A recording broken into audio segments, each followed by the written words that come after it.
आगे शंका नंबर 5 में सुनील भाई क्या शंका जाहिर कर रहे हैं इन्हीं के वीडियो से देखिएगा। अन्यथा जैसे इसने 84 लाख योनियां बना रखी हैं, अगर उसने 83,99,999 बना के छोड़ देता तो क्या बिगाड़ लेते हम इसका? मनुष्य बनाता ही ना। अब ये भी सुनील भाई की ज्ञानहीनता है। सुनील भाई का कहना है कि जो मनुष्य योनि है ये भी 84 लाख योनियों में आती है। जो ये हमारा जो मनुष्य शरीर है ना, ये भी 84 लाख योनियों के अंतर्गत ही आता है। तभी तो इन्होंने अपनी वीडियो में कहा, क्या कहा कि अन्यथा इसने यानी काल ने 84 लाख योनियां बना रखी हैं। पहली बात तो ये जितनी भी योनियां हैं ये कबीर परमेश्वर जी का आशीर्वाद है भाई। इस काल की ये औकात नहीं है जो 84 लाख प्रकार के जीव बना देगा, इतने चेहरे बना देगा ये। लेकिन जैसा भी है, हमारे को सजा परमेश्वर ने देनी थी उस कुकर्म की जो हमने सतलोक में किया, लेकिन परमात्मा सिर पे रख देते इस काल के। अन्यथा इसने 84 लाख योनियां बना रखी है। यदि ये काल, ये देखिएगा भाई और बहनों ध्यान से सुनना, यदि ये काल 83,99,999 योनियां बनाकर छोड़ देता, यानी एक मनुष्य योनि ना बनाता, अगर इसमें एक मनुष्य योनि शामिल है तो टोटल हो गई 84 लाख। सुनील भाई के अनुसार 84 लाख योनियों में ये मनुष्य योनि भी आती है। लेकिन भाई और बहनों, ये जो मनुष्य योनि है ये 84 लाख योनियों में नहीं आती है। ये मनुष्य योनि 84 लाख योनियों से भिन्न है, ये शरीर अलग है। अरे ये जो शरीर है ना, ये परमात्मा का है,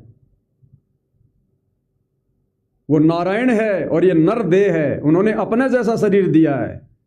अपने जैसे शरीर को परमात्मा 84 लाख योनियों में शामिल करेगा क्या? परमेश्वर की वाणियां क्या कहती हैं? नर नारायण दे पायक, नर नारायण दे पायक, तू फिर 84 में जाहिर संतो यशोदा फिर नाही। क्या कह रहे हैं परमात्मा जी? नर नारायण दे पायक, यानी हे मूर्ख प्राणी, उस नारायण, उस कबीर भगवान जैसा ये शरीर प्राप्त करके, मनुष्य शरीर, तू फिर 84 में जाई। यानी इस शरीर के अलावा, नर देह के अलावा है 84 लाख योनियां।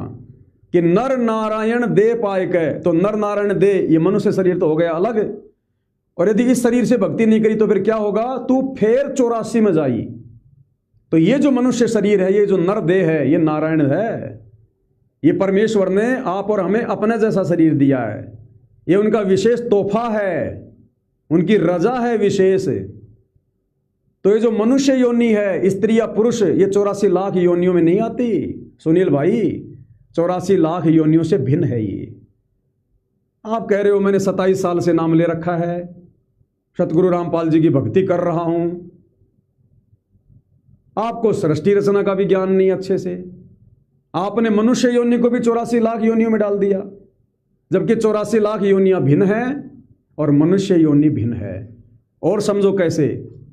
मानव जन्म दुर्लभ है, ये मिले ना बारंबार। अर्थात 84 लाख योनियां भोगने के बाद एक मनुष्य जन्म मिलता है। ये नर दे, नारायण दे, ये 84 लाख योनियां भोगने के बाद एक मनुष्य देह मिलता है, एक मनुष्य शरीर। ये 84 लाख योनियों से भिन्न है मेरे भाई। ये परमेश्वर जैसा शरीर है, हमरे ही उणियार है हमारा सृजनहार। तो वो परमेश्वर अपने जैसे शरीर को वो लख 84 में डालेगा क्या? लख 84 में किसी को बुद्धि है क्या? किसी को सद्बुद्धि है क्या? लख 84 योनि में पड़ा हुआ प्राणी कभी भक्ति कर सकता है क्या? ये गधे, कुत्ते, सुअर, इनको आप समझाओ भक्ति, इनको सुनाओ आप ये सत्संग, समझ जाएंगे। लख 84 योनियां तो भोग योनि है। मनुष्य योनि ये कर्म योनि है, बाकी लख 84 भोग योनि है और मनुष्य योनि ये कर्म योनि है। इसलिए हम भक्ति कर सकते हैं। हमें परमेश्वर ने स्पेशल बनाया, स्पेशल, क्योंकि हमारा कार्य लख 84 योनियों से भिन्न है। भक्ति अन्य योनियां नहीं कर सकती। तो ये जो नर देह है ये नारायण ने अपनी जैसी बनाई है, लग 84 योनियों से भिन्न है मेरे भाई। ये